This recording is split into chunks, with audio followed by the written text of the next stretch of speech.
원래 이것을 이제 이런 순서를 만든 동기는 부활절을 계기로 해서 우리 주님께서 죽음에서 부활하셨다, 다 그렇게 믿고, 또 사도신조에서 몸이 다시 사는 것과 영원히 사는 것을 믿습니다 고백을 하지만, 구체적으로 그리스도인들 교회마다 또 목사님마다 신도마다 죽음과 죽음 이후와 부활을 어떻게 당신은 믿으십니까? 생각합니까? 물어보면 형형색색 다 달라요. 또 그렇게 또 살고 있어요. 그러는 이유가 있는 것입니다.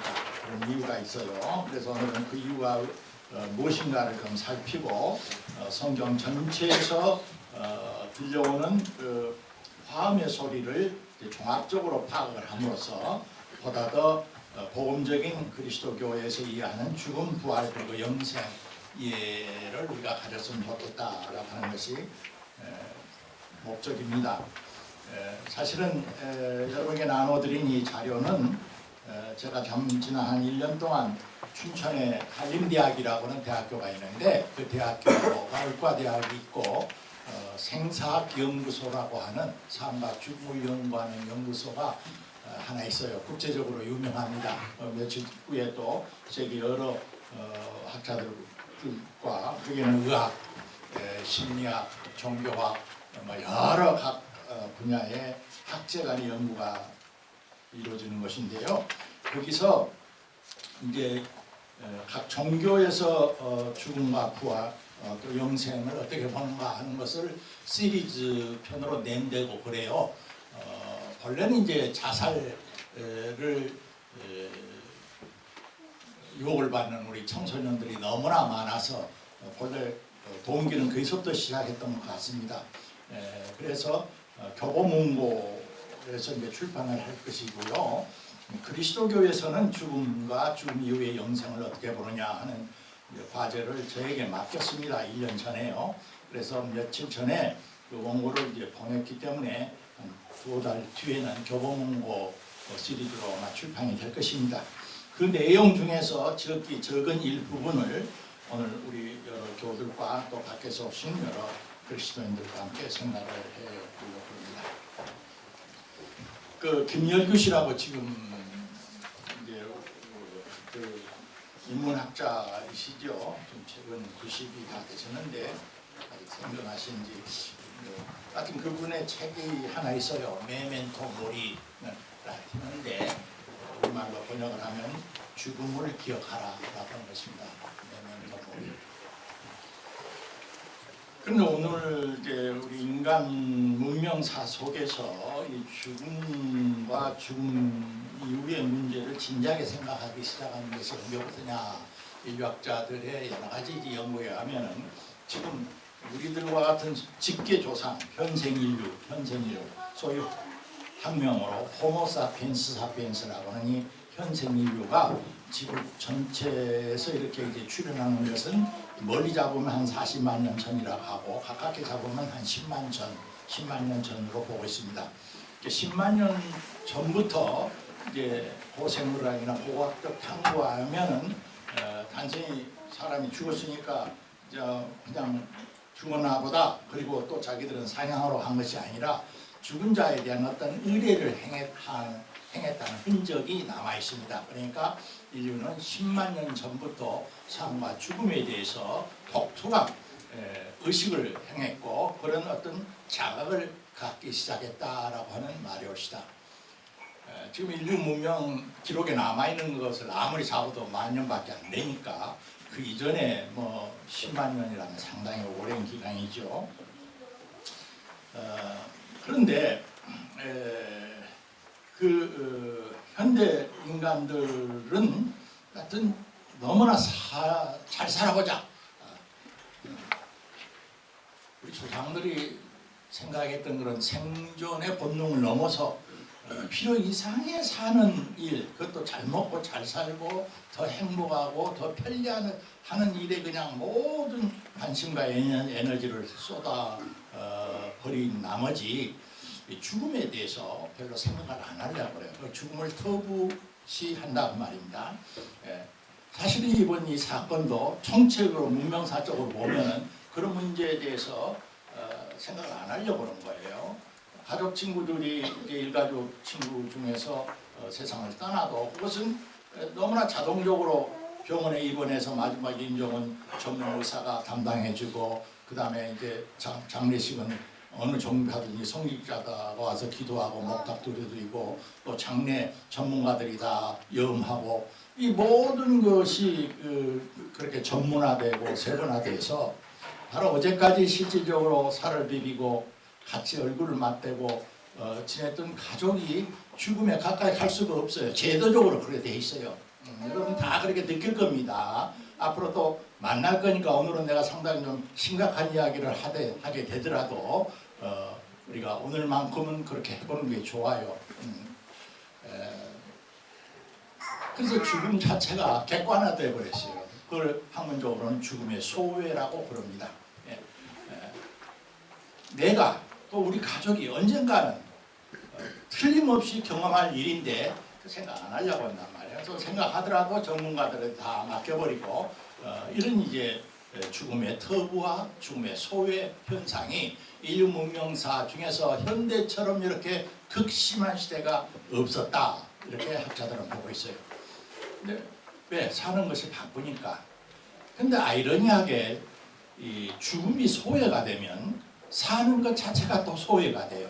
죽음이 비인간화되면 사는 것 자체가 비인간화되는 묘한 동전의 앞뒤 관계가 있다 하는 것을 먼저 소론적으로 말씀드리고 싶습니다.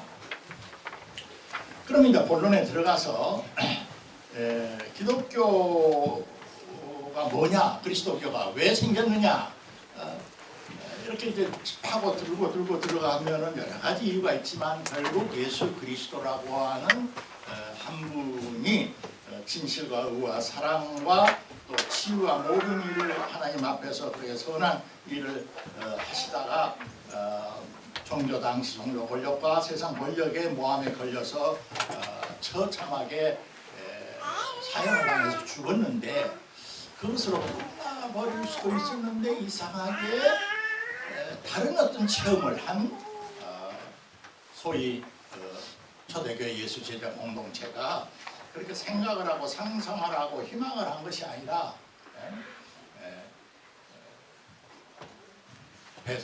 베스도라고는 영도 빌라도 이후에 신임 총독이 유대 몇 사람 갈라졌어요. 바꿔졌어요. 이제 바울이 로마로 이제 호송되기 직전에 신임으로 부임한 총독 이름이 베스도지요. 네, 성경에 나오죠.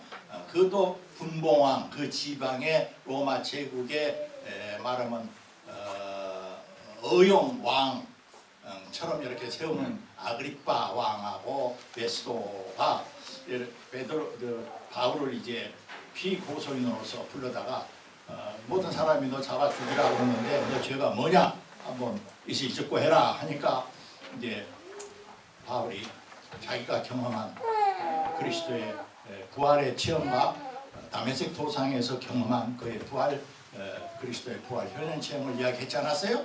그때 뭘 했습니까? 베스도가 한참 듣다가 베스도가 하는 소리가 야야 그만해라 바울아 너의 그 많은 공부가 너의 학문이 너를 미치게 했구나 그렇게 말했어요. 미쳤다고 그랬어요. 미쳤다. 응? 예.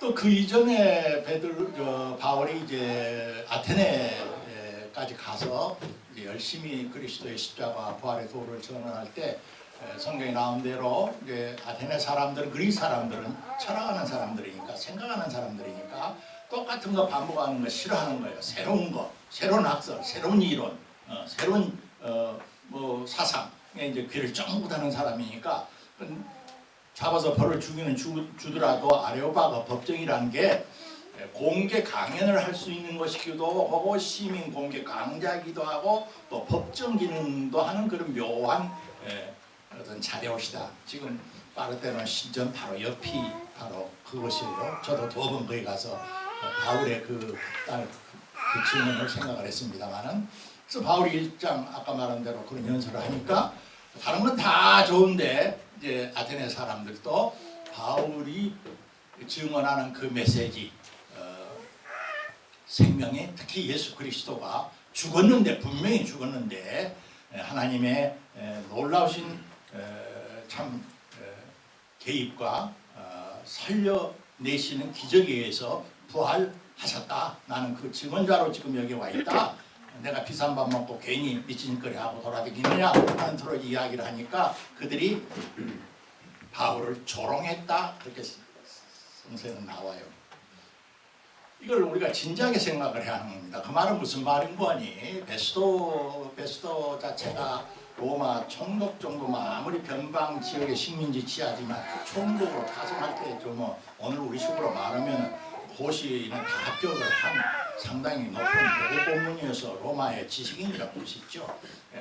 지식인의 눈으로 보서는 상식의 눈으로 보서는 세상 이성의 논리로 보서는 죽은 자가 다시 부활한다? 그렇게 말하는 사람은 미친 사람 아니면 조롱받아 마땅한 말도 안 되는 얼토당토 않는 그런 어떤 사건이요 주장이라는 것을 기독교인들이 좀 진지하게 그들의 그 비방과 비난을 감안해서 들을 필요가 있어요. 우리는 너무나 교리적으로 당연한 것처럼 생각하는 게 우리의 문제가 있는 겁니다. 그래서 감격이 없어요. 놀랍지도 않아요. 사도신조에 있으니까 기독교는 다 그렇게 믿어 이렇게 되니까 기독교 신앙이 뜨뜻미지근한 그런 숭늉 같은 것이 되어버렸다. 그런데 이게 간단하지가 않아요. 그러니까 맨 첫 페이지 첫 패러가 한번 읽겠습니다. 초대 기독교 신앙 공동체의 사생관 형성에 있어서 네 가지 해석학적 토양이 작용하고 있다. 초대 그리스도교 공동체의 사생관은 단순한 한 가지 흐름의 전통만 있지 않고 무지개 여러 가지 색상처럼 다양한 요소들이 융합되어 있다. 그런데 그 융합이라는 단어는 어쩔 수 없이 사용한 단어이긴 하지만 다양한 요소들이 섞여 있는 종교 혼합적 사생관이 아니고 결정적으로 예수 그리스도의 십자가, 죽음, 부활 사건, 부활 현현 체험에 대한 초대 기독교 신앙 공동체 그들이 부정할 수 없는 현실 체험에서 나타난 것이다. 그들이 경험한 그 어떤 놀라운 것을 이 세상 사람들에게 전하려고 하니까 그들이 살고 있었던 여러 시대의 문화적, 종교적 그런 어떤 일반 사람들이 가지고 있는 어떤 그 관념의 틀을 빌려가지고 그리스도교의 본질을 증언을 하려고 하니까 성서 속에 다양한 요소들이 증언되고 있는 거예요. 그렇기 때문에 기독교 목사나 신학자나 신도들이 마치 큰 코끼리를 장님이 만지면서 뭐 병을 만지는 벽처럼 생겼다, 기둥처럼 생겼다, 뭐 부채처럼 생겼다 하듯이 성경의 부활과 죽음에 대한 어떤 구절, 어떤 증언을 읽을 때 그것이 자기 마음에 팍 들어와서 그 각도에서만 그리스도교의 죽음과 부활을 이해하는 그런 편향적인, 편파적인 편식을 하기 쉽다고 말이에요. 여러분도 다 이제 그리기가 쉬워요. 오늘 제가 이 발표하는 이 결론에 도달하기 위해서 저도 한 50년 걸렸다고 볼 수 있어요. 실질적으로. 많은 고민이 있었고 고뇌가 있었고 그러면 특별히 이제 그리스도교의 그 초대 기독교가 발생해서 폭발적으로 발생할 때 그 초대 그리스도교 공동체를 감싸 그게 무주공산처럼 펑 비어 있는 그런 세상이 아니거든요. 그 네 가지 기본적인 어떤 요소들이 예수 그리스도의 죽음과 부활과 영생의 신앙을 위협하기도 하고 그것을 표현하는데 부분적으로 공헌도 하기도 하고 그런 피드백을 하게 됩니다. 그 네 가지 요소가 뭐냐 그러면은 도표 2에 제일 처음에 왼쪽부터 봐야겠습니다. 첫째는 고대 이스라엘의 현실적 생명 이해, 생명을 그들은 아주 긍정적으로 보는 사생관을 갖고 있었다. 예수 12제자가 다 유대인이거든요. 우리하고는 전혀 달라요. 그들은 유대교에서 자랐고 유대 회당을 들락날락했고 비록 한 300~400년 동안 강대국에서 국가 권력으로서의 외교권이나 군사권은 다 뺏겼지만은 종교적인 그 자율성을 지키면서 성전을 중심으로 율법을 중심으로 살았거든. 그러니까 그들의 그 뿌리 속에는 고대 이스라엘, 유대교라 하면 여러분이 이스라엘의 역사 전체와 사상과 유대가 같은 것으로 이렇게 착각을 하시는데, 유대교라고 하는 것은 쉽게 말해서 이스라엘 백성이 바벨론 포로에서 돌아와 가지고 이제 성전을 다시 짓기 시작해 가지고 이제 완전히 성전이 로마 제국에서 망해버릴 때가 AD 70년이거든요. 다시 짓기 시작한 것은 BC 한 450년. 그러니까 BC 주님이 오시기 전 450년부터 성전이 로마 제국에서 완전히 초토화되는 AD 70년. 그리고 이제 땅 한 평도 없고 성전도 없고 지도자도 없고 완전히 뿔뿔이 흩어져버린 거예요. 유대인들은 어디로 흩어졌느냐? 온 세계에 흩어졌어요. 그래서 이제 각 가정이 이제 제단이 되고 각 가정의 어머니와 아버지가 제사장이 되어가지고 그들의 조상들의 신앙을 이어오는 그 형태, 그것을 유대교라고 그래요. 그러니까 정리하면 바벨론 포로기 이후에 제2성전을 짓고, 그것은 또 허물어지고 그렇습니다만은 그 이전과 이후가 크게 이스라엘 역사가 둘로 나눠진단 말입니다. 그래서 그 이전을 우리가 고대 이스라엘인들, 그 속에는 솔로몬도 있고 다윗도 있고 사무엘도 있고 모세도 있고 그 옛날 족장들이 가지고 있었던 그 이스라엘의 백성들은 죽음을 어떻게 이해했느냐 하면은 그런 삶의 현실이 너무나 놀라운 거예요. 살아있다는 것 자체가 놀라운 거예요. 아인슈타인이 어디서 그렇게 했다고요. 제가 그 추천은 찾지 못했는데 과학자 아닙니까? 세상에는 두 종류의 사람이 있다. 첫째는 이 세상에 기적이란 건 없는 거야. 그건 어리석어서 몰라서 그런 것이지, 다 이유가 있고 원인 결과가 있는 것이지, 기적이라는 것은 하나도 없는 것이다 라고 생각하는 사람하고, 아니다, 세상은 눈을 더 크게 뜨고 보면 모든 것이 기적이다 라고 생각하는 두 부류의 사람으로 나눠진다. 그런 말을 과학자 아인슈타인이 했다고 내가 읽었거든요. 근데 놀랍게도 이 사람은 과학자임에도 불구하고 생명이라고 하는 것, 산다고 하는 것이 그렇게 자명하거나 당연한 어떤 논리나 현상으로 다 설명이 안 되는 그 속에 현존하는 그 기적적인 어떤 우주의 질서와 생명에 대해서 늘 경외감을 가지고 살았던 과학자시다. 진정 기독교인들의 신앙 자세는 그래야지 않을까 생각을 해요. 안전뱅이가 일어나고 뭐 죽은 자가 살아나는 것만 기적이 아니라 정말 제대로 우리가 눈을 뜨면은 모든 것이 사실은 기적이옵시다. 고대 이스라엘 백성들은 그의 삶의 환경이 척박하고 역사적으로도 정치적으로도 힘들고 경제적으로 고난을 받았기 때문에 죽은 다음의 문제에 대해서는 별 관심이 없었어요. 고대 이스라엘 백성들.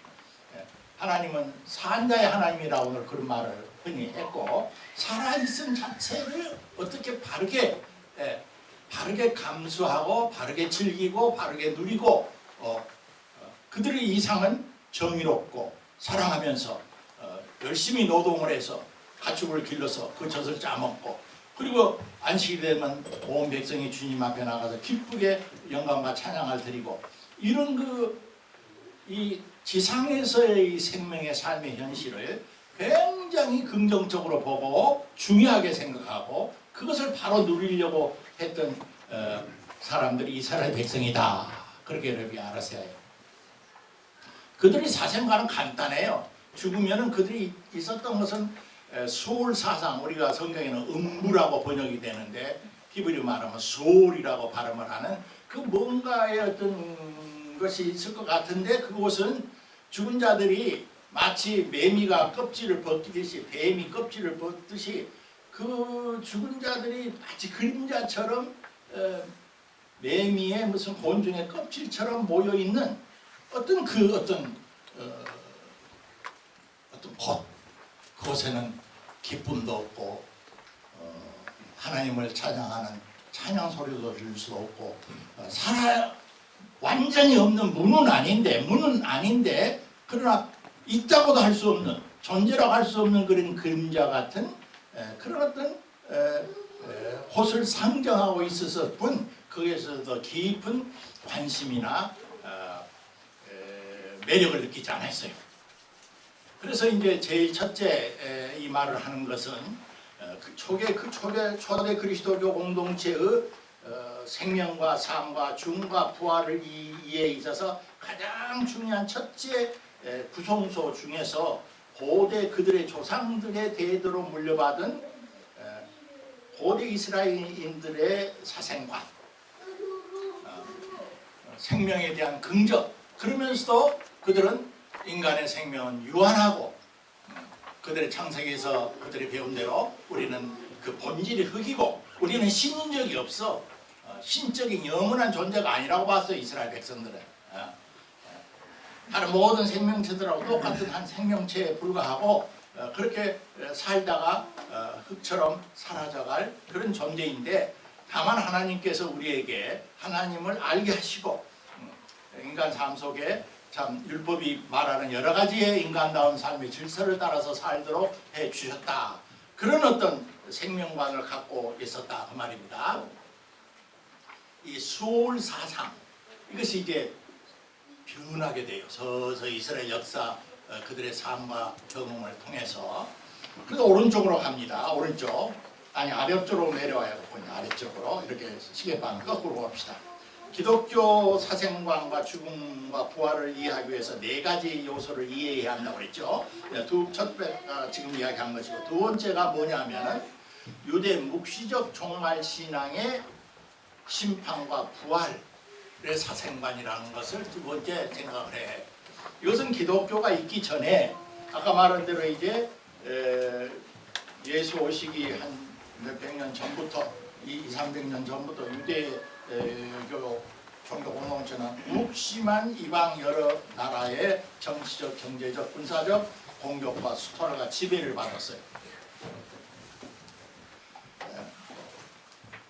그들이 단순한 이제 그런 정치, 경제, 사회, 문화적인 어떤 압박이면은 그런 대로 견디겠는데 이들이 정말 목숨보다 더 중요한 것은 의로우시고 거룩하신 하나님의 이름을 더럽게 하는 거 이건 견딜 수가 없는 거라.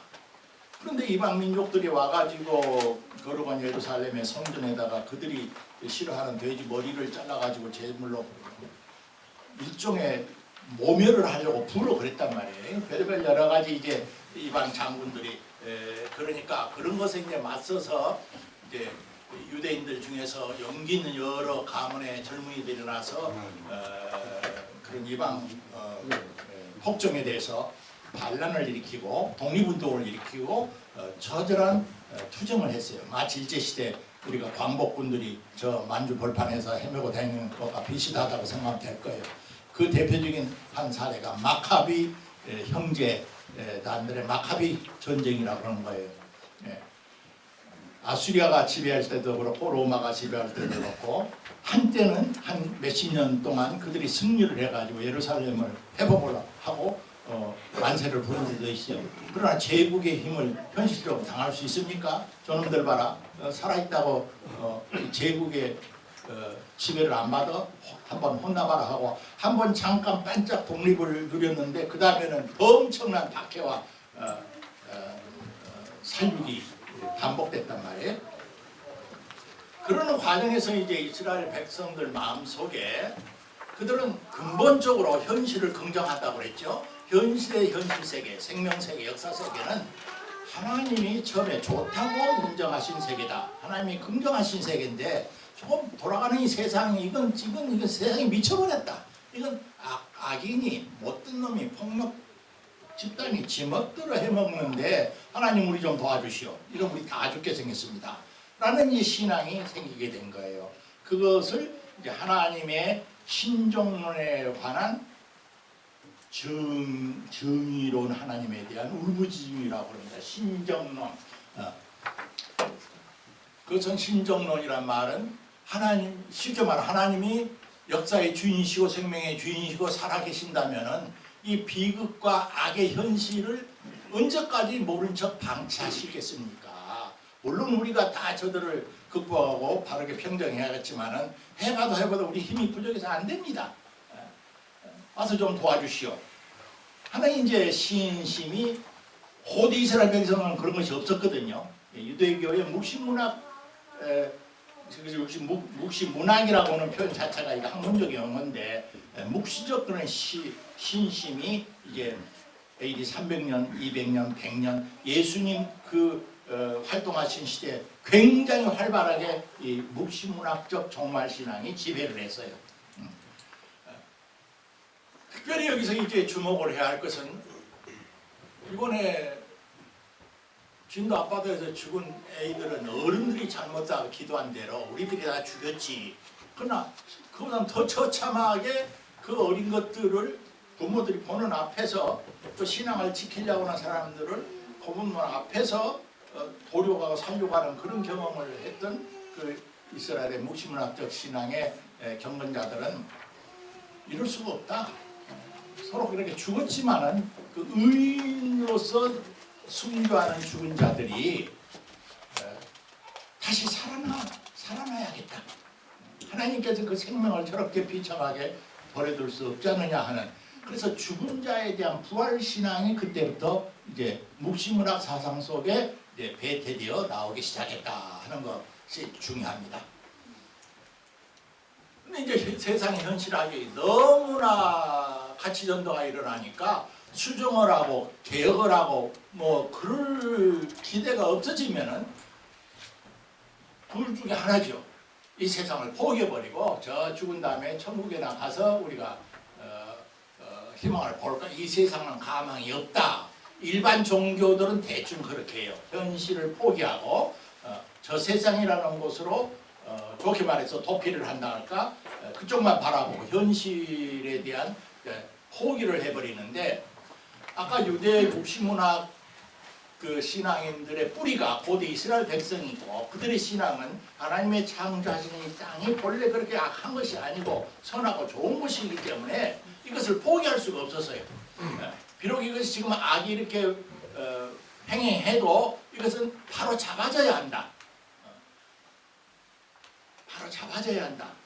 그래서 이제 그것을 바로 잡기 위해서는 메시아가 이제 초인적인 어떤 시간과 때가 차서 오셔가지고 이 세상에 못된 놈들을 다 징벌을 하고 새하늘과 새 땅을 이루게 하셔야 한다.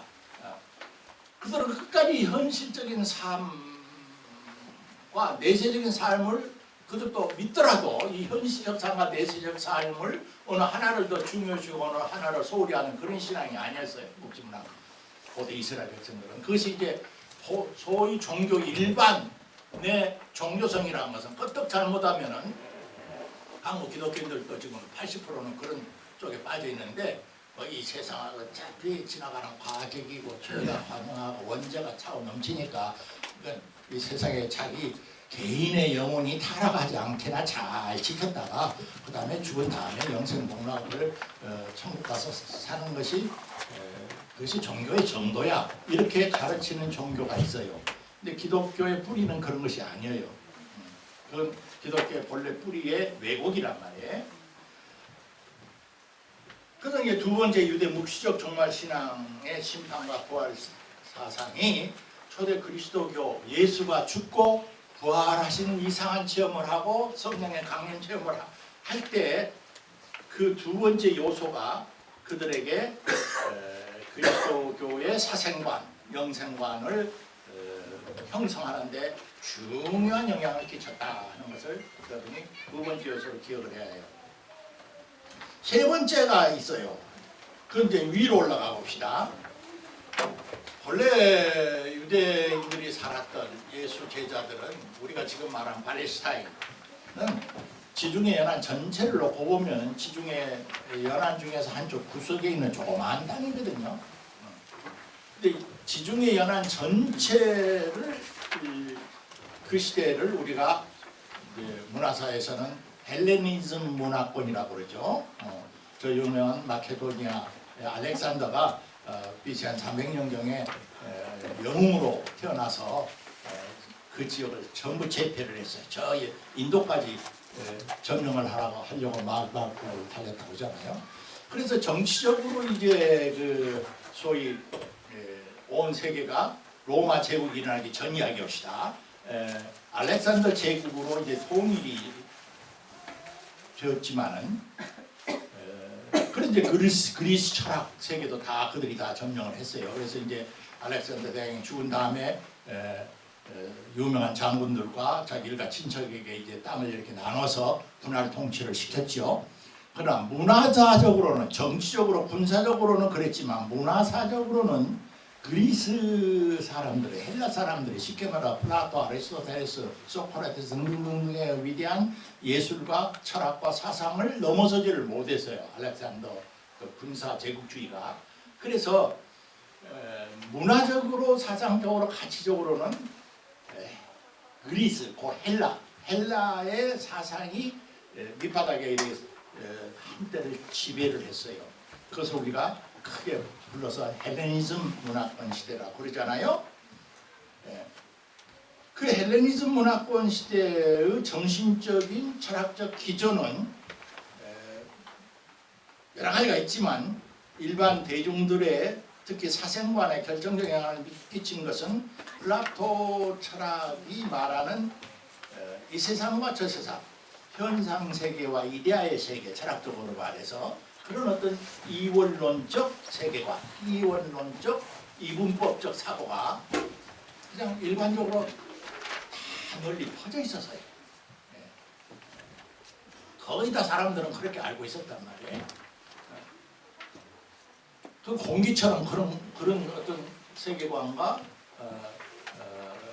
사고 구조 속에서 사람들이 살고 있었어요. 그때 기독교가 이제 예수 그리스도의 사건으로 출현을 하고 단순히 팔레스타인에 머물지 않고 이제 헬레니즘 문화권 전체로 이제 복음이 막 퍼져 들어갈 때 그들은 헬레니즘 문화권의 사람들은 헬라어를 주로 공용어로 쓰고 그들의 철학과 세계관을 갖고 있는 사람들은 저 모세 이후에 아브라함 후손들이 성전을 중심으로 해서 제사장을 가지고 희생제사를 드리고 그런 거 모르거든. 그런 건 해본 적이 없단 말이에요. 그런 사람들에게 예수 그리스도의 삶의 의미와 죽음과 부활의 의미를 이제 설명하기 위해서는 어쩔 수 없이 그 플라톤 철학의 이 세상과 저 세상이라는 이원론적 세계관과 사생관을 부분적으로 빌려 쓸 수밖에 없었어요. 좀 나쁘게 말하면 그것과 이제 야합을 하게 됐어요. 혼합을 하게 됐어요. 이 힘이 너무나 강해서 사실은 3, 4세기가 지나면은 본래 이스라엘의 사상의 뿌리, 예수 그리스도 공동체의 원뿌리는 소크라테스, 플라토가 아니고 아브라함과 이삭과 야곱의 그 12제자들로 12아들로부터 이루어서 이스라엘의 고유 신앙이거든. 그것을 압도해버렸어요. 기독교 사상사적으로 보면은 헬라적 사상이 히브리적 사유 체계를 압도해버린 본말의 전도가 일어날 정도로 영향이 컸습니다. 그렇습니까? 굉장히 컸어요. 공헌도 끼쳤죠. 그들은 정교한 언어와 정교한 논리와 정교한 철학 체계와 지성이 있으니까 그걸 가지고 그리스도교의 진리를 변증을 하고 전달하는데 큰 공헌을 했지만은 특히 사생관에 있어서는 이제 이 세상에서 죽으면 저 세상으로 곧바로 직행한다. 그렇게 되고 그런 이제 플라톤의 이원론적 세계관의 토양 속에서 돋아난 아주 강력하고 무서운 한 일종의 신비주의라고 볼 수 있을 거예요. 신비주의적인 종파가 기독교와 서로 어깨를 겨누면서 돋아나는데 그것을 사상사에 있어서는 영지주의 운동이라고 그래요. 영지주의. 영지주의. 이 그 뿌리는 이제 동방의 여러 가지 조라시타교의 이윤론과 플라토의 그런 이데아의 사상과 또 뭐 메시아의 뭐 강림 사상과 등등등등이 다 짬뽕된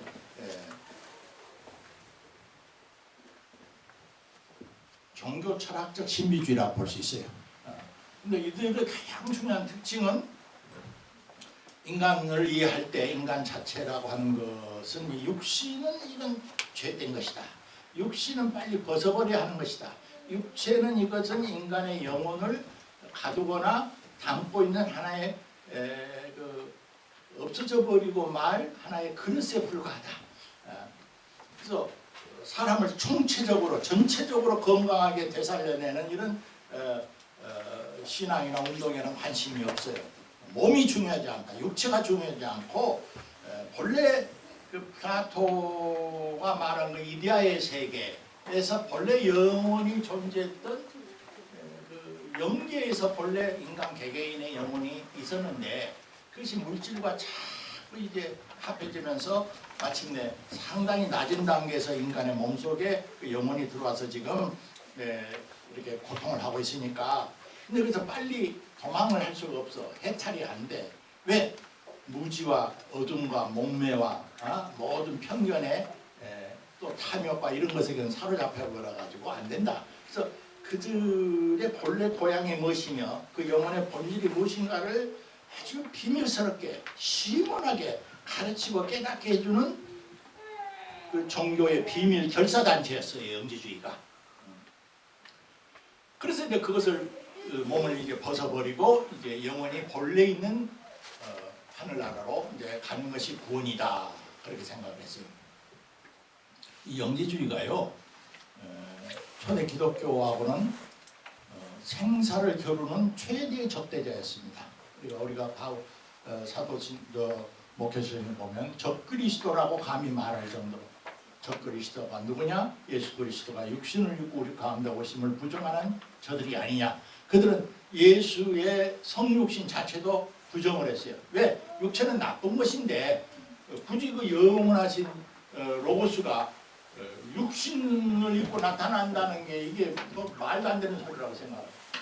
예수의 죽음도 하나의 쇼처럼 돼버려요. 죽을 수가 없는 존재야. 영혼이라는 것은.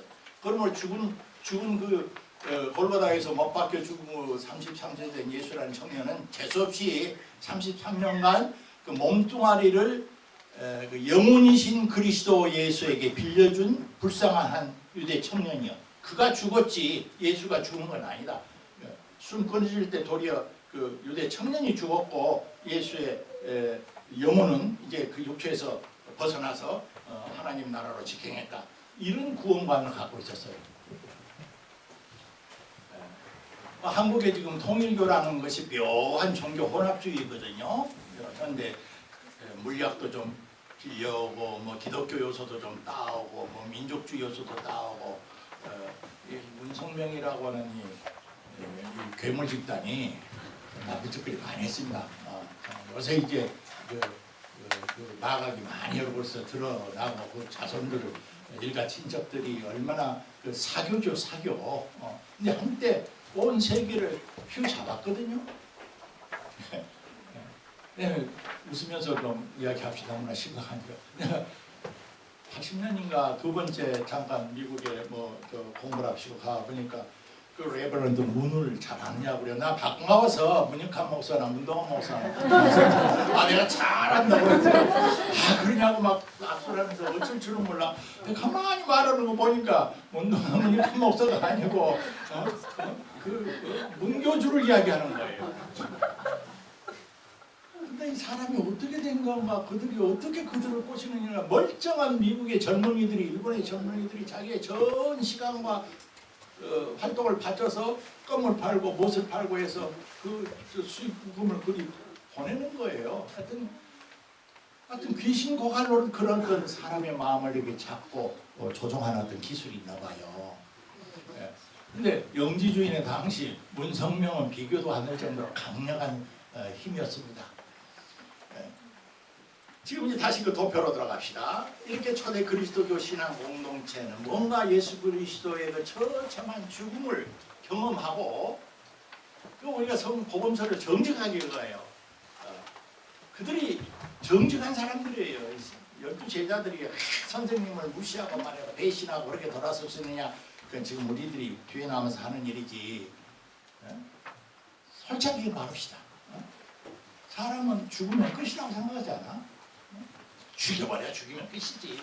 근데 자기들이 그 선생님이 살아계실 때 기사이적도 행하시고 좋은 말씀도 많아요. 정말 자기 눈으로 안전뱅이를 일시키는 보고 그런 또 초능력을 가지고 계신 걸 자기들이 3년 동안 따라다니면서 봤단 말이에요.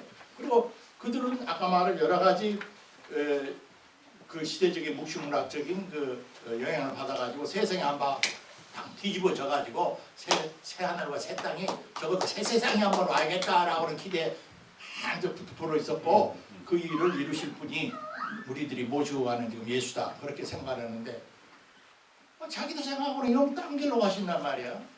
그 예루살렘으로 거의 안 가도 되는데 가서 그렇게 죽어버린단 말이야. 뭐 자기도 눈앞에서 그냥 그 처참하게 숨을 끊어져 버리니까 나나 여러분이 그 자리에 있어서는 그리 안 할 줄 아닙니까? 우리 정직합시다. 좀 리얼하자고요. 그들은 다 끝났구나 생각했어요. 복음서에 예수께서 살아계셔서 내가 죽은 다음에 사흘 만에 부활한다 하고 라고 말씀을 하셨다고 했는데 하실 수도 있고 그렇게 하셨을 수도 있고 뒤에 후대 그리스도 교인들이 그렇게 증언을 하는 기사일 수도 있어요. 서로 그렇게 하셨다고 하더라도 그들의 귀에는 아무도 들어오지를 않았어요. 실감이 안 나는 이야기였어요.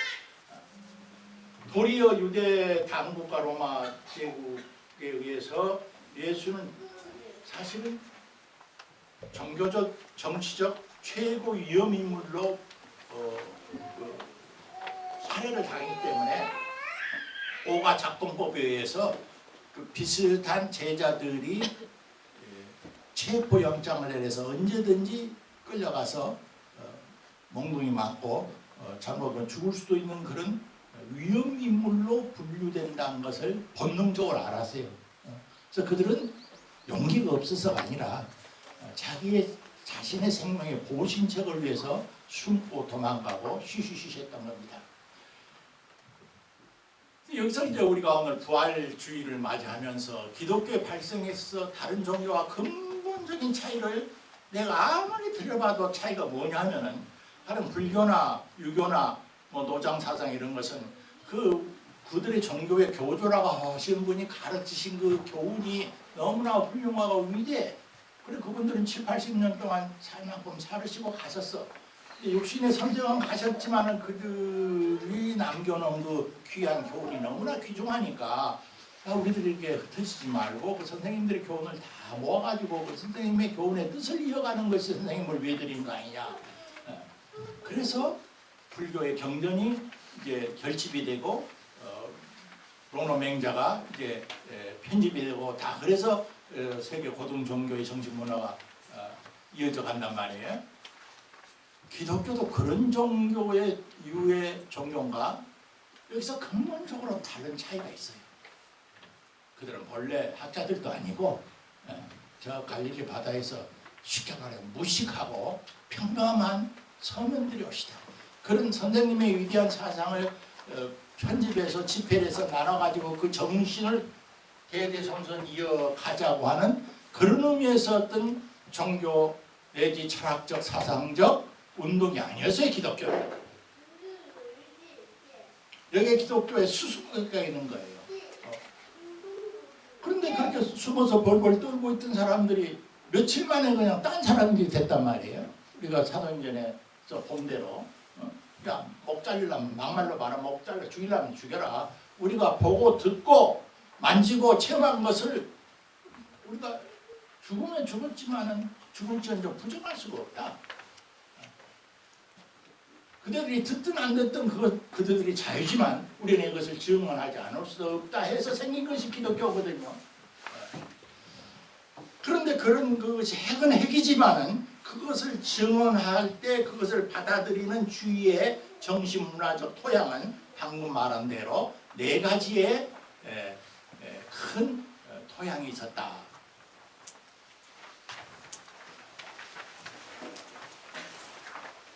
고고학자들이 이제 유품을 발굴해 보려고 땅을 이렇게 절개를 해 보면은 토양이 지층이 이렇게 층으로 이렇게 달라졌잖아요. 무슨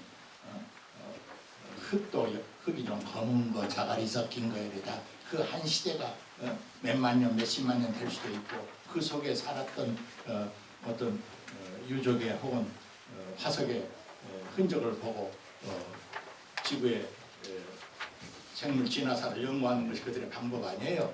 비교하면은 기독교의 신앙이 받아들여지던 그 토양을 절단을 하고 보면은 방금 말한 네 가지의 큰 지층이 있는데 차곡차곡 이렇게 포개져 있는 것이 아니라 두엄처럼 막 함께 섞여져 있어요.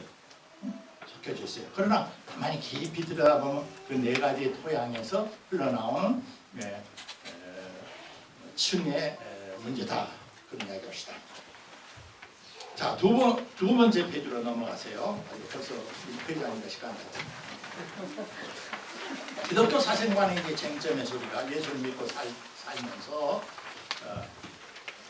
누가 시원하게 가르쳐 주지도 않고 해명해 주지도 않지만 내 속에서 그저 고민하고 이것인가 저것인가 생각을 하다가도 뭐 그건 목사나 신학자가 할 일이지 나는 지금 직장에 나가야 하니까 이렇게 놓고 산다 하면서도 늘 풀리지 않는 네 가지의 쟁점이 있어요. 기독교 사생관 담론에서. 나는 그것을 그렇게 네 가지로 지금 압축해서 표현을 해봤어요. 뭐냐? 첫째, 하나님의 나라 그러는데 기독교에서 입만 벌리면 하나님의 나라라는 게 뭐냐?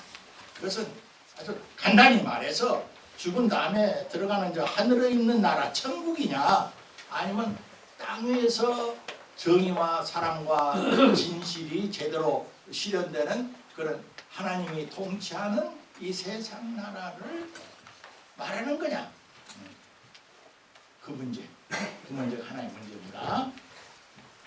둘째, 조금 배우고 신교육을 받았다는 신학자들 책을 읽거나 목사들 읽으면 기독교는 죽은 자의 부활신앙을 믿는 것이지 우리는 영혼불멸을 믿는 것이 아닙니다 하는 소리를 막 하는데 복음서를 읽어보면 영혼불멸을 믿는 거가 그런 구절이 너무나 많단 말입니다.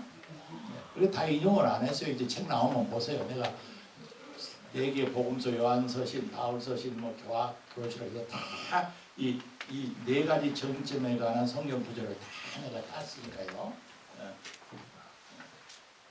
예수께서도 진짜 그러지 않았어요. 그 순주가 너가 오늘 나와 함께 낙원에 있으리라 그러지 않았어요. 예수께서 하신 것으로 전해내는 복음서의 그 내용이 진짜 정말 예수께서 다 말씀하신 것도 있고 후대 사람들이 이것은 예수님의 뜻이다 하고 말한 것도 있겠지만은 종합적으로 볼 때 예수께서 어떤 사후의 어떤 영원한 생명에 대한 신앙이 전혀 없었다고 볼 수가 없단 말이에요. 그건 있단 말이에요. 세 번째 문제가 있어요. 우리가 부활을 한다고 하자. 그리고 부활해서 우리가 영원한 생명에 들어가고 영원한 생명의 은혜를 입는다고 하자. 근데 그것이 언제 된다는 말이냐? 성경에 보면 사람이 죽으면은 잠들었다 라고 하는 이야기도 많이 나오고 그러는데 그런 것을 이제 특별히 깊이 생각하는 사람은 그렇다. 우리가 세상을 보면은 10년 전이나 100년 전도 똑같고 앞으로도 그러는데 사람은 죽었어. 근데 세상은 아무나 안 변했어. 그러니까 죽은 그 순간부터는 그걸 신학적 용어로는 영혼 수면설이라고 해요. 영혼 수면설. 수면 잠든 거 아닙니까? 영혼 수면설. 루터도 그것을 믿었던 사람이에요. 그런데 조심해야 할 것은 우리가 이제 잠자는 거라고 생각을 해보세요. 영혼 수면설을 우습게 생각하면 안 돼. 오늘 내가 결론하고 사실은 같아요. 우리가 영혼 수면설은 살아있는 사람이 잠자는 사람을 보니까 여기서 어제 밤 6시에 잠들었어. 그 다음에 이제 밤 12시가 지나고 아침 6시나 7시에 깨니까 그 시간, 수면하는 수면 기간이 시간으로서 경과했다고 하는 우리의 관념이 있거든요. 그러니까 유럽의 큰 개수들은 큰 그 교회당 가보면 지하는 전부 그 유명한 사람들, 상당히 그 평등과 자유와 만인 공동의 기독교도 어쩔 수가 없었던 모양이지. 유명한 조왕들, 주교들, 뭐 왕들, 귀족들, 저 밖에다가 또 중세기는 또 미신도 많이 있으니까 밖에 보면 사탄의 악령들이 다 그 영혼과 시신을 훼손시킬 수 있으니까 큰 공헌을 한 사람들은 관에다가 딱 넣어서 어디다가 보관하냐 하면 교회당 맨 밑바닥 지하실에 보관하는 거예요. 큰 교회당은 뭐냐면 엄밀히 말하면 시체 보관실이야. 시체 보관실. 근데 그들은 어떻게 생각을 했느냐? 성경에 잠든다고 생각해서 그랬지 않느냐. 지금 죽었지만은 이제 천군천사 나팔을 불고 하나님이 강림하실 때, 예수님이 강림하실 때 어떤 형태로 부활을 하든지 부활을 할 것이다. 그러므로 잠든 상태를 그렇게 어떤 시간의 경과라고 생각하는 오류를 범했어요. 죽은 자의 시신 처리 문제를 오늘 이 시간에 말할 시간은 없지만은 그런 사람들이 제일 불쌍하죠. 스탈린이나 레닌이나 마오나 김일성이나 다 마찬가지. 죽으면 육신의 몸은 자연으로 빨리 환원시켜 드리는 것이 그 고인에게 제일 중요한 예인데, 그걸 피하지 않게 썩지 않게 만들어 가지고 경외하고 존경한다고 누리가 속에 넣어서 100년, 200년, 1000년 지나면 얼마나 괴롭겠습니까? 알고 보면 참 무례를 행하는 거예요. 무례를.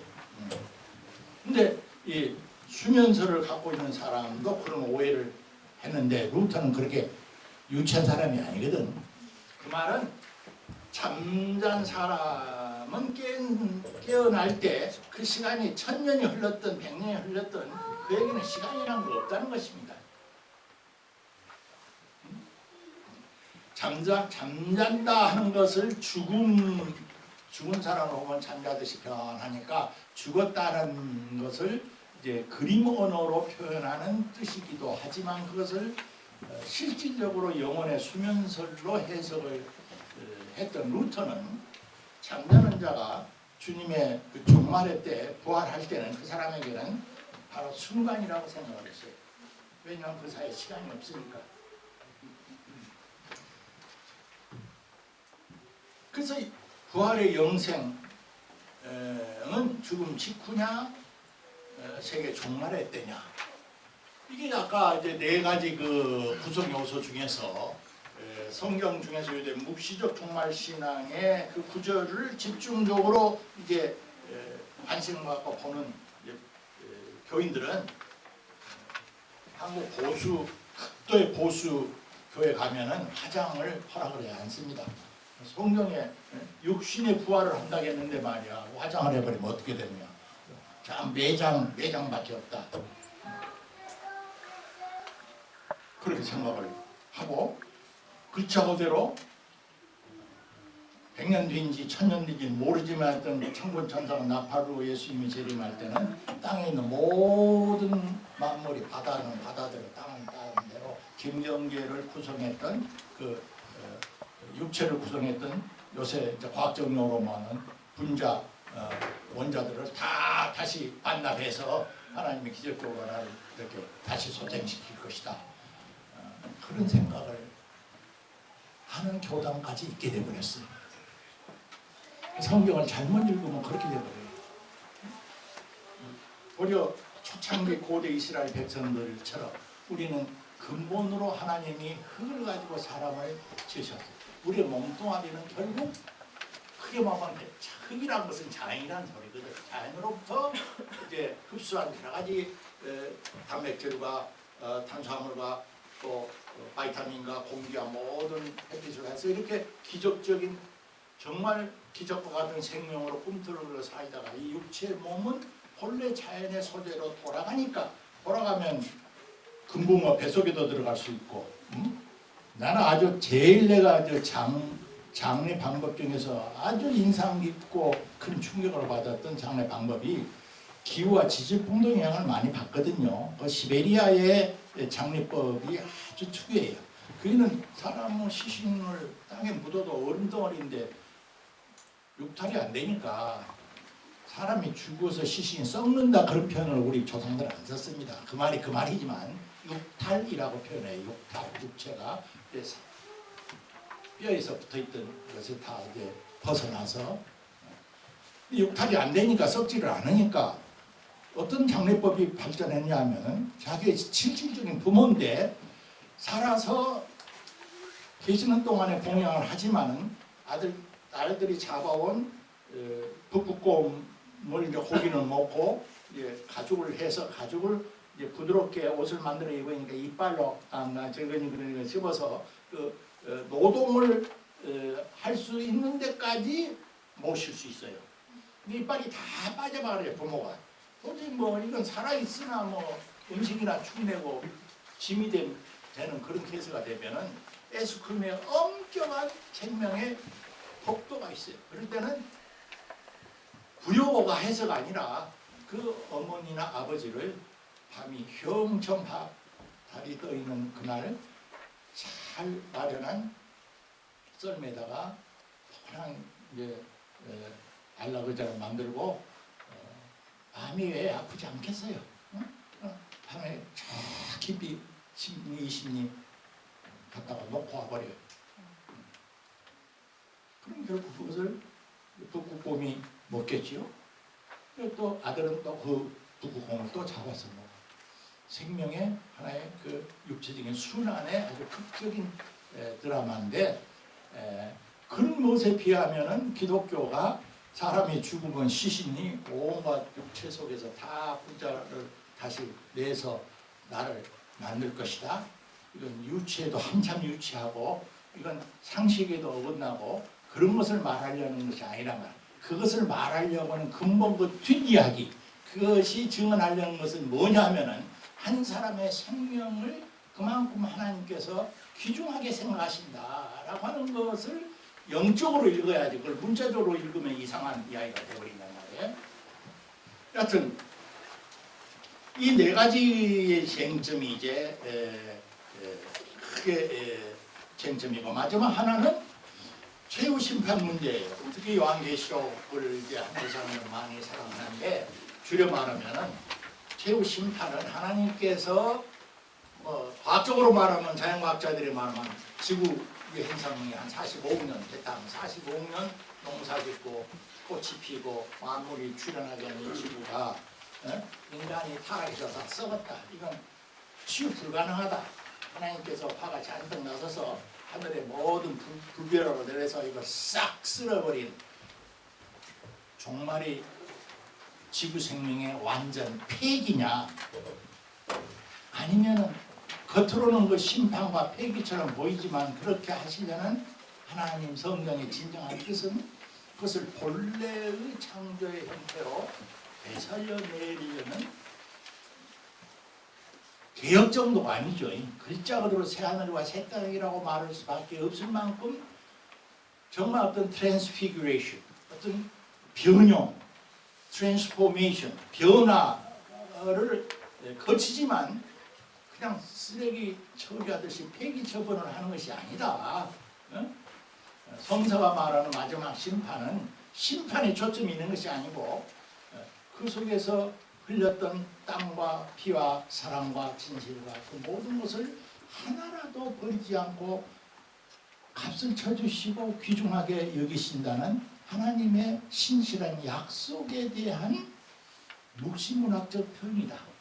그렇게 이해하는 두 그룹이 있어요. 한국 그리스도인들도 두 그룹이 있어요. 아까 말한 대로 이 세상은 죄악이 막 반영하고 이거 어차피 망할 시대니까 불이 내려서 싹 쓸어버리고 우리는 14만 4천 속에 들어가서 들림받아가지고 영생받아 하는 것은 그런 계열의 기독교 신자들은 최후 심판을 세계 파멸로 이해를 하는 것이고 오늘날 세계 중요한 지도자들은 그렇게 보지를 않아요. 이건 결국은 살리자는 이야기다. 자, 그 다음 페이지로 넘어가 보세요. 3페이지. 이것은 이제 제가 캠 일본하고 하는 이제 사상가가 있는데요. 두 분의 책에서 제가 표를 빌려봤어요. 오랜 인간의 아까 말한 10만 년 지혜의 그 모든 고전들과 종교가 말하는 핵심은 우리가 좋게 생각하는 것보다도 패러다임이 굉장히 높고 크고 높은 거다. 아까 진도 그 조난사고를 당한 요한의 대표에서 우리 이낙원 의사 선생님이 기도를 하셔서 저는 더 감동이 있었는데 그분도 그렇게 생각을 하는 거예요. 우리가 사물을 이해할 때는 사물의 세계가 있고 우리가 살과 필요한 생명의 영역이 있고 희비애락의 마음의 영역이 있고 우리가 혼의 영역이 있고 혼의 영역을 넘어서는 뭔가 그는 그것을 정신이라고 말했지만 정말 우리가 말하는 신비적인 그런 영역이 있다. 사람을 몸뚱아리를 다루는 부분은 대표적인 학문을 물리학 혹은 화학이라고 한다면은 생명을 다루는 것은 생물학이 될 것이고 마음을 다루는 것은 심리학이 될 것이고 우리의 혼벽을 다루는 것은 여러 가지 신학을 비롯해서 종교들이 그럴 것이고 근데 그보다 더 높은 차원 아까 예수께서 말한 너가 오늘 나와 함께 낙원에 있으리라 한다 할지 바울이 내가 자기 이야기를 하면서 차마 내가 그랬다 하기가 이제 좀 쑥스러우니까 내가 3층천에 올라갔다 온 사람을 내가 아는데 그가 몸 밖에 있었는지 몸 안에 있었는지 모르겠다. 그러나 그곳에서 말로 표현할 수 없는 소리를 들었고 또 봤다 하는 이 바울의 신비체험 그 영역은 지금 신비주의 영역이옵시다. 그건 인간의 언어와 말과 패러다임으로 설명이 안 돼. 왜? 우리가 아는 이 세계를 설명하는 로직이 있고 요즘 학문적으로 패러다임이 있단 말이에요. 그거하고는 안 맞아요. 그러니까 그런 세계를 신비체험을 조금 한 사람이 이 세상의 언어로 말을 하려면은 두 가지 방법밖에 없어. 아예 말을 안 해버리든지 정말 깊은 신비체험을 하는 사람은 말을 안 씁니다. 왜? 말을 할 수가 없어. 말로서 표현이 안 돼. 굳이 하려면 마치 뭐뭐과 같고 뭐뭐과 같고 뭐뭐과 같다고 하는 의미와 상징으로서밖에 표현을 할 수밖에 없는데 그렇게 표현하면 또 듣는 사람은 그것을 사실 그대로 고지고대로 오해를 하니까 근데 여러분들 신앙생활할 때 은혜 많이 받았던 사람이 영음을 듣고 3층 올라가서 베레벨 구경 다 하고 왔다고 크게 떠버리고 자랑하는 사람 믿지 마세요. 둘 중에 하나예요. 정신과 치료를 받을 가능성이 50% 있든지 아니면은 조그마한 하나의 은혜 체험을 과정해서 자기를 자랑하려고 하는 그런 섣부른 시도입니다. 그건 조심하셔야 하는 것입니다. 하여튼 그 도표는 좀 참조하시고요. 이제 시간이 가기 때문에 이제 마지막 한두 마디만 하고 읽어보겠습니다. 이건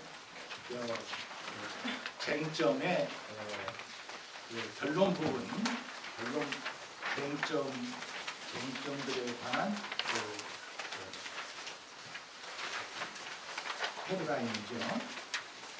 우선 2페이지 쟁점 1의 쟁점 2페이지 제1쟁점 하나님의 나라는 천국인가 지상의 신일인가. 여기서 결론이라서 너무나 좀 성급합니다만 성경은 다양한 창조의 세계의 디멘전이 있다. 그래서 예수님의 표현은 내 아버지 집에는 거할 곳이 많다라고 표현했어요.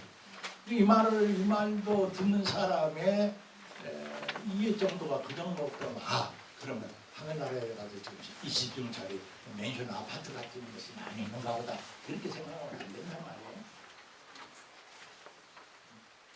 우리가 알고 있는 시공 4차원의 세계에서 우리의 두뇌가 걸러내고 우리의 로직이 만들어내는 이런 세상이 전부다 이렇게 생각을 하지 않아요. 기독교는.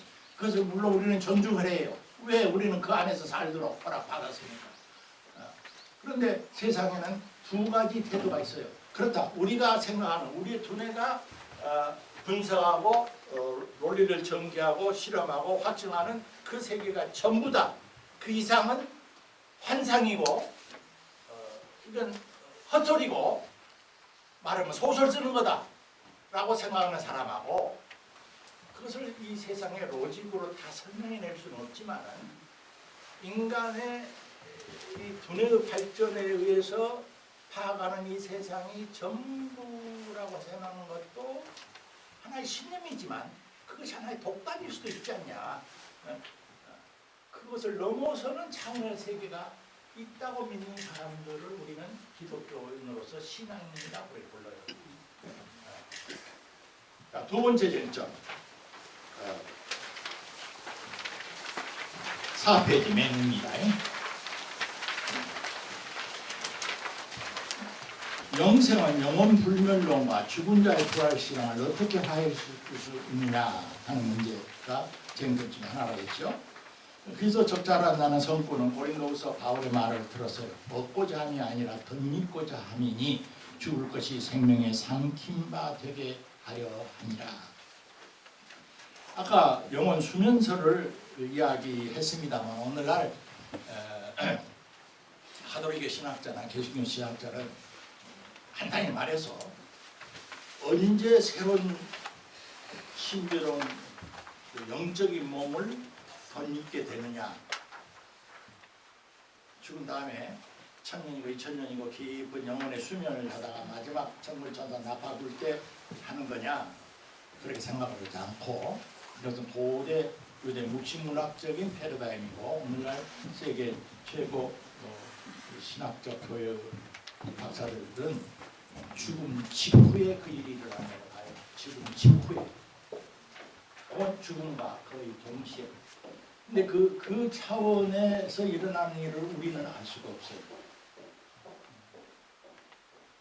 우리 로직으로서는 그것을 설명할 수도 없고 증거할 수도 없고 반증할 수도 없어요. 다만 청동 거울에 얼굴을 비춰보는 것처럼 그런 체험을 흘끗한 사람들의 증언을 들을 뿐이다. 그 다음에 5페이지 맨 위에 제3쟁점 부활과 영생은 죽음이며 직후 일어나느냐 종말에 때를 이르느냐 오늘 내가 나와 함께 낙원에 있으리라.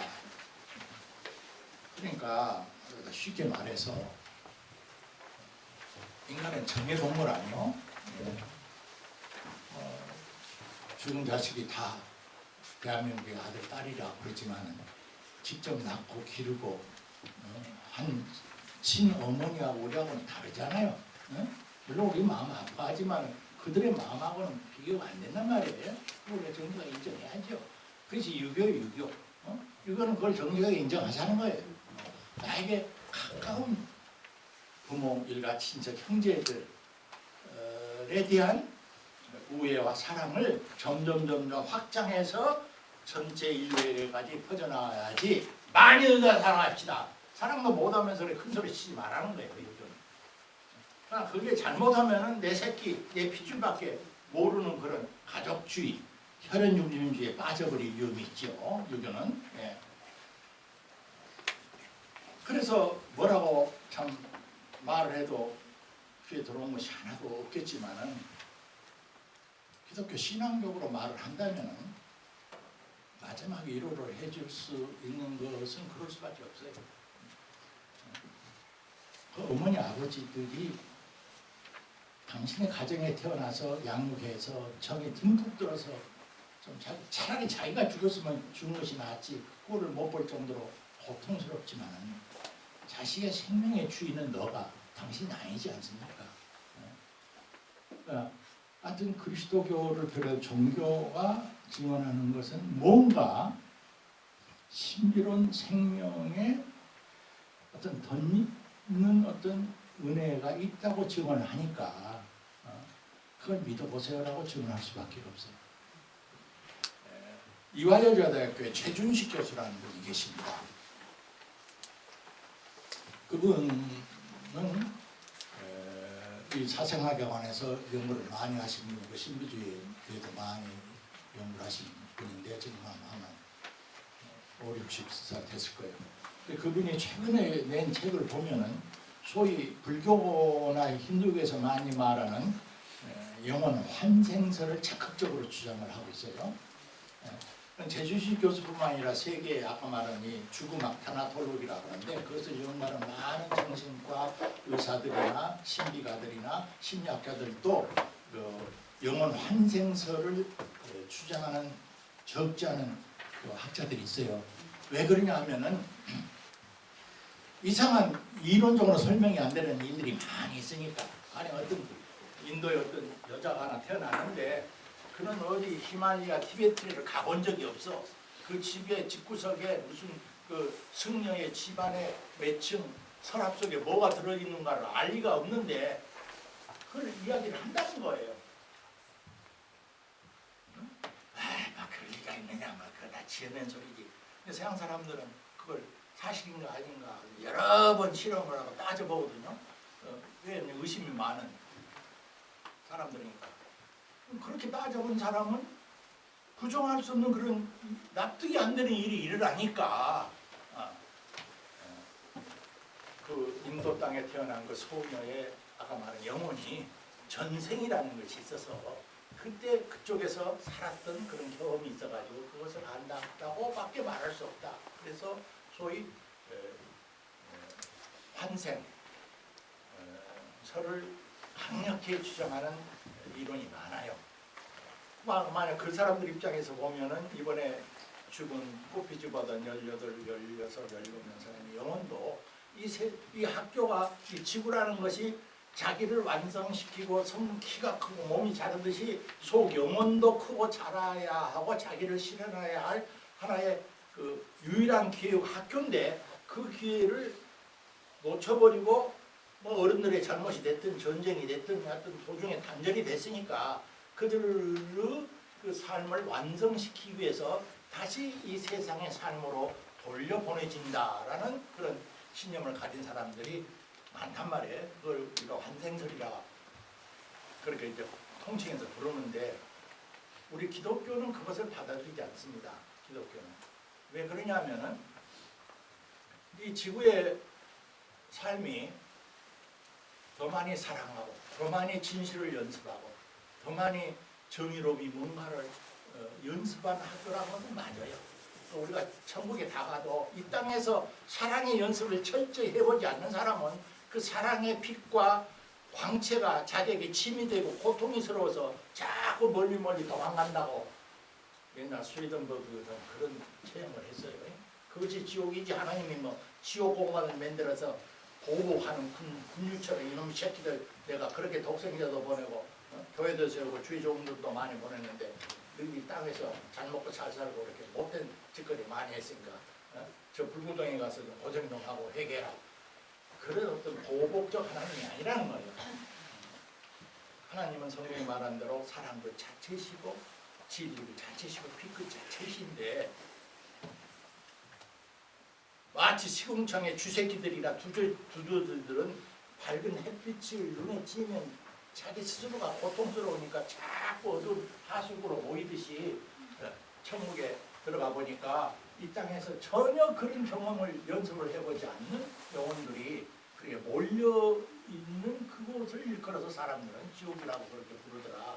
그런 이야기를 칸트와 동시대 사람이 옵시다. 스웨덴버그라는 사람이요. 그 당시 그 사람도 굉장히 유명한 철학자였고 과학자였고 굉장한 그 지식인이에요.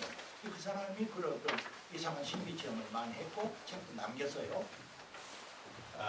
그 다음은 그 이제 5페이지 그 4 가운데쯤 제4쟁점 최후심판과 국문의 목적은 세계 파국인가 경신인가에서 보좌에 앉으신가 일세 보라 내가 만물을 새롭게 하노라 하시고 이로 도달하는 알파 오메가의 처음과 마지막이라.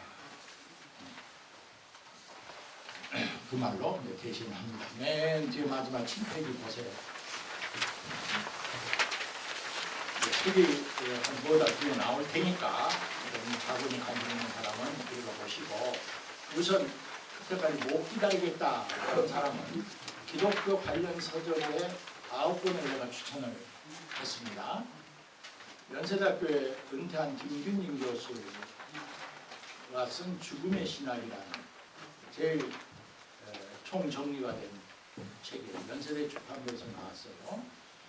율겐 몰트만이라고 하는 독일의 신학자인데요. 이분이 지금 한 85세 되신 분인데 이분이 쓰신 오시는 하나님 부제가 기독교 종말론인데 이것도 여러분의 많은 도움이 될 겁니다.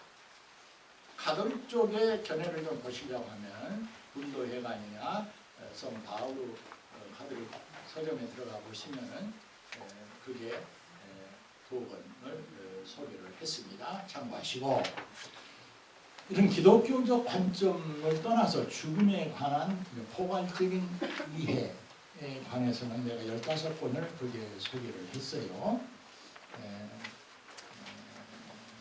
아까 말한 퀴블러 로스, 조준식, 최근에 우리 교회에서 소개를 했던 이번 알렉산더의 책 등등이 많이 여러분에게 도움이 될 것입니다. 마지막으로 제가 드리고 싶은 말은 삶 그 자체가 다른 신비로운 것이라는 겁니다. 아인슈타인의 표현대로 정말 눈을 뜨고 보면 볼수록 생명이라는 거, 살아있다고 하는 거, 우주의 하나하나가 사실 놀라움의 전부예요.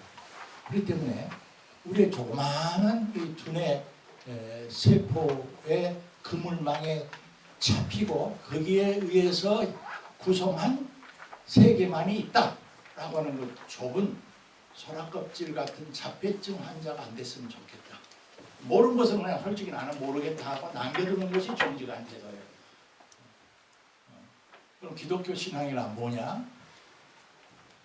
우리도 그거에서는 깜깜인데 저도 성서에서 예수나 사도 바울이나 여러 분들은 나보다 저도 그런 면에서는 훨씬 더 섬세하고 마음이 맑고 순수한 사람들이 경험한 생명의 깊이와 높이와 신비에 대해서 증언한 것이니까 내가 의사가 아니니까 병원에 가면 의사 말을 들어야죠. 왜 의사 말을 안 들으려고 그래? 예? 농부한테 가서 농부가 요새 뭐 할 일 없으면 시골에 가서 농사나 짓지 농사는 누구나 아무렇게나 짓는 줄 아닙니까? 농사 짓는 노하우를 얻기 위해서도 50년 이상 걸려야 농사가 뭔지를 알아. 그처럼 삶과 죽음과 죽음 이후에 관한 이 신비에 대해서는 우리보다 훨씬 더 깊이 사색하고 체험하고 아까 말한 대로 그들의 영의 눈이 밝아서 우리에게 증언해 준 성서에 있는 많은 말씀을 겸손하게 받아들이는 그런 겸허한 열린 마음의 자세가 중요해요. 그것을 제가 여러분에게 특별히 강조드리고 싶습니다. 짧은 시간에 그리스도교의 삶과 죽음과 부활과 영원한 생명을 천부질도 백분질도 다 이야기 못했죠. 이런 걸 계기로 해서 부활의 신앙이 단순히 교리적인 사도 신조에 못 박혀 있는 한 줄을 입으로 반복하는 그런 복성이 아니라 정말 놀랍고도 놀라운 한 그리스도교의 비위가 그 속에 담겨져 있다. 그 세계와 그 가치를 한번 알면 우리가 이 세상에서 그렇게 가치 있고 귀중하고 그거 없으면 못 살겠다고 그렇게 앙달하고 그게 집착하는 것들이 아무것도 아닌 시시한 것, 바울편으로 말하면 대성물처럼 여겨지는 그런 눈뜸이 생겨서 우리가 보다도 정말 사랑해야 할 것을 사랑하고 정말 중요시해야 할 것을 중요시 생각하고 정말 몸과 마음과 재산을 바쳐 일해야 할 것이 무엇인가를 알고서 그런 자유한 자로서 사랑하는 자로서 우리는 아직은 다 모르지만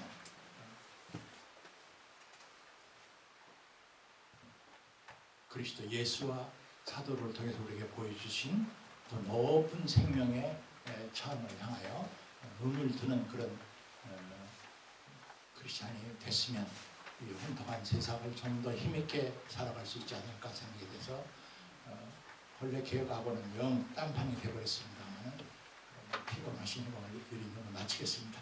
혹시 꼭 이 질문은 이 자리에서 하지 않으면 내가 집에 가 잠을 못 자겠다는 사람을 말씀했습니다. 간단히 대답을 해드리겠습니다. 우리의 기록으로 남아있는 문명사의 여러 기록들은 크게 5,000년이니까요. 5,000년 동안의 인간이 아까 말한 호모사피엔스로 인간이 삶과 죽음을 이해를 하면서 우주의 신비를 이해하는 어떤 이해의 틀이 있어야 할 거 아닙니까? 프레임. 그것은 간단히 말하면은 아까 플라토 용어로 말하면은 그런 자연과 초자연, 우리 집 구조로 말하면 2층 집 구조예요. 1층 집이 있고 2층 집이 있고 그 사이에는 가려면 어떻게 가죠? 계단이 있으면 된단 말이에요. 그래서 이 소위 그 이원론적 이분법이 편리하기도 해요. 우선 전체를 파악하기는 참 좋으니까. 그런데 이제 계몽주의 시대에 점점점 인간이 이제 어른이 돼가면서 2층 집 자체를 믿지 못하겠다고 이걸 다 버린 거예요. 버려버리니까 남는 것은 1층 집밖에 없지요. 그것을 우리는 소위 과학적이고 이성적이고 합리적이고 소위 지성인의 세계관이라고 생각을 하면서 사는데 그렇게 사는 것도 자유겠지만은 그렇게 생각하지 않고서 살았던 때 시대의 사람들보다 인간의 삶이 그러면 더 풍요로워지고 성숙해지고 또 온전해졌냐 할 때 오늘날 반성해보면 좀 거꾸로 된 거예요. 그런데 다시 그 옛날처럼 2층 집 구조의 자연 초자연의 구도로는 쉽게 돌아갈 수가 없어요. 그러니까 너무나 말하자면은 지식의 선악과를 따먹어 버렸으니까. 그래서 평면적인 1차원적인 이 세상에 이것이 전부가 아니라는 것을 설명하기 위해서 아니야 죽어도 2층 집 있어라고 설명을 하는 것이 당분간도 지속할 거예요. 근데 그것은 많은 사람에게 나는 설득력이 부족하니까 개인 일부 도표를 내가 생각을 했는데 무슨 우리 몸 자체를 생각하는 것이 제일 좋은 것 같아요. 저는 키드니 스톤이 있어요. 신장 결석이 있어요. 이놈이 몇 년에 한 번씩 요동을 치는데요. 이것이 움직이면은 신장 결석 겪어보면 사람 알 거면 땀이 나오고 말도 안 나오고 뭐 난 알게 안 나봐서 모르지만 군인들의 애기들 아픈 것보다 못지않다고 그래요. 죽을 지경이요. 제가 뉴욕에 유학 가서 혼자 기숙사에서 있다가 그것이 와서 그냥 빼골빼골 아프다고 소리도 못 지르고 그랬어요. 어떻게 이제 친구가 이제 알아가지고 병원에 가서 뭐 주사약 하나 먹으니까 그 통증이 싹 가시거든. 이건 인간의 생명이, 그건 나의 생물학적 생물의 디멘전이에요. 그것은 화학적, 물리적 약 처방의 지배를 받아요. 그런데 그 내 몸뚱아리 안에 있는데 사랑하고 미워하고 증오하고 하는 것은 그 실험실에서 잡히지 않는 영역이란 말이에요. 아까 말한 그건 심리학적, 더 나가서 무슨 도덕적, 윤리적 차원, 더 나가서 종교적 어떤 무슨 차원, 영적 차원, 내 하나의 생명 안에 다층 구조가 있단 말이에요. 그처럼 이 하나님이 창조하신 우주 전체 우리가 피조 세계라고 하는 것도 우리가 다층적 혹은 중충적 어떤 세계 차원이 다른 1차원의 세계가 있고 2차원의 3차원, 4차원이 있는데 아까 캔일보의 중요한 것은 가령 4차원, 5차원의 생명이 출현하려면 1, 2, 3, 4, 5차원을 거쳐야 해요. 이것을 무시하고 갈 수가 없어요. 아래 차원은 3차원은 4차원의 세계를 이해를 못해요. 나는 이거 신학교 올 때부터 깨달았어요. 배추잎을 깔아먹고 있는 애벌레를 내가 천천히 들여다보면 맛있느냐 내가 대화를 해도 그러면 자기보다 엄청난 두뇌를 가진 인간이라는 하나의 생물체가 자기를 들여다보고 있는지 압니까? 몰라요. 그러면 자기의 의식구조와 그것도 신경계통이고 다 있겠지. 그들은 배추잎의 세계만을 알 수 있도록 진화했고 그 세계를 살고 있는 것이에요. 그럼 제가 신학교 올 때 큰 제가 가설은 그것이 배추잎 애벌레에게만 해당되는 거냐. 저도 생물이고 나도 생물인데 나도 그럴 수 있지 않느냐. 내가 학교에서 배운 모든 지식을 총동원해도 내가 모르는 세계, 내게 인지되지 않는 세계가 있다고 하는 것을 가짜, 그리고 내가 세상을 아는 것은 기본적으로 나의 기본적인 ABC가 나의 5번의 감각의 정보부터 시작하는데 눈이 괜찮았어요. 양쪽 다 1.5 이상이었어요. 그래서 귀가 좀 안 들려서 좀 우리 94인데 야단을 맞지만 귀도 괜찮았고. 근데 만약 내 눈이 시각이 이거 뭐 2.5, 0 정도가 아니라 전자현미경보다 더 명료하게 보는 시각을 하고 귀도 저 심리 밖에서도 속삭이는 소리를 다 듣고 감각도 만지면 지금 뭐 전자가 막 신동하는 것을 내가 느끼는 촉감이 있고 쉽게 말하면 우리의 오감의 감각의 기능이 지금보다 1000배 업그레이드된 생명이면 천국에 따로 저 은하계 밖으로 갈 필요가 없어요. 이 지구 이 세상이 달리 보여요.